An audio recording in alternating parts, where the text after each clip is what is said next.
Hey everyone, and welcome to This Explainer.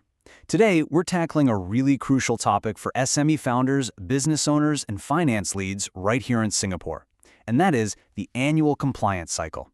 Just a super quick note before we get started, we're keeping things strictly educational today, so this isn't formal tax or legal advice. We're just here to clear up one of the absolute most common misunderstandings out there, which is the difference between your annual return and your corporate tax return. I know, it sounds pretty straightforward, right? But it actually trips up literally some of the most experienced founders. Okay, let's dive right into this. We filed the annual return. Why is IRS still asking for a tax return? If you or maybe your co-founder have ever asked this exact question, please know you are absolutely not alone. I hear this incredibly common confusion all the time from business owners who kind of think that checking off one annual box means they're completely done for the whole year. But filing one definitely doesn't automatically mean the other is handled. Honestly, it's so easy to mix these two up, and there are a few really clear reasons why. First off, both are annual tasks that happen, well, every single year. Second, both of these filings usually depend on your company's financial year-end. They're both fundamental parts of your overall compliance cycle. And to make things even trickier, in a lot of companies, your company's secretary might handle one filing while a completely different accountant or tax agent handles the other.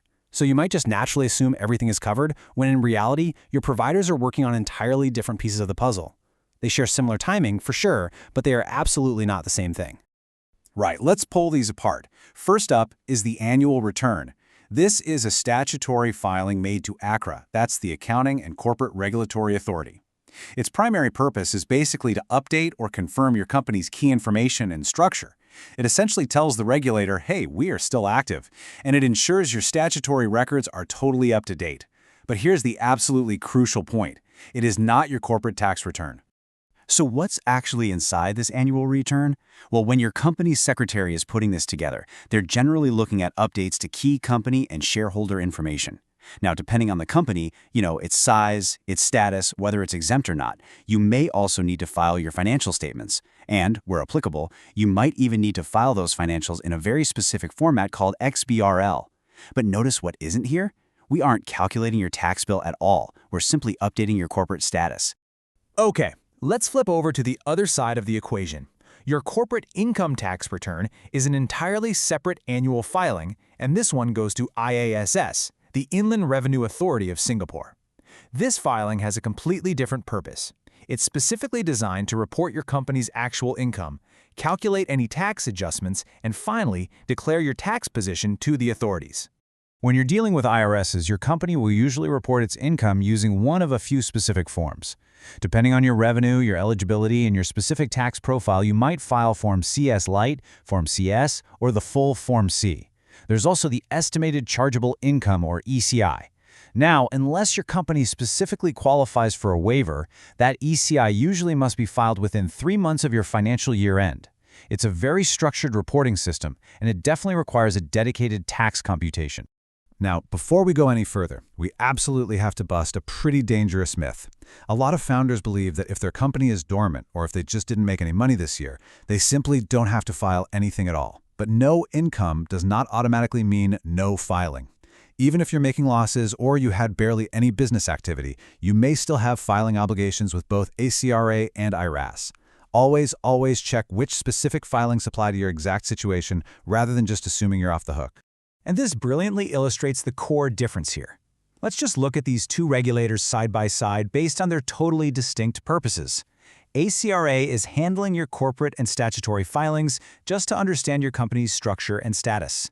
Meanwhile, IRS is handling tax reporting to understand your income.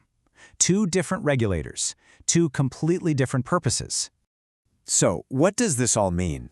If they go to different places and ask for completely different things, why are they so commonly confused? Well, because despite being for different regulators, they are deeply connected by one unifying element: your underlying records. Now, what's really interesting here is how it all comes down to your source records. Your proper accounting records, your financial statements, and your supporting documents, they are the foundation of the whole shebang. Do they support your ACRA return? Yes. Do they support your IRS return? Yes. Both of these compliance requirements pull from the exact same well of financial truth. You literally need your books closed and your accounts prepared to successfully satisfy both regulators. This is exactly why treating compliance as just a mad dash to beat a deadline is so incredibly stressful. Because when your underlying accounting is delayed or neglected, everything just grinds to a halt. When bank transactions are unexplained, or supplier bills are just missing, or maybe your supporting documents are scattered across a dozen different email threads, well, your company's secretary can't finalize the financials for ACRA, and your tax agent can't compute your tax for IRS. The delay in the records creates a massive bottleneck for your entire annual compliance. And this is where taking a holistic approach becomes a real game changer.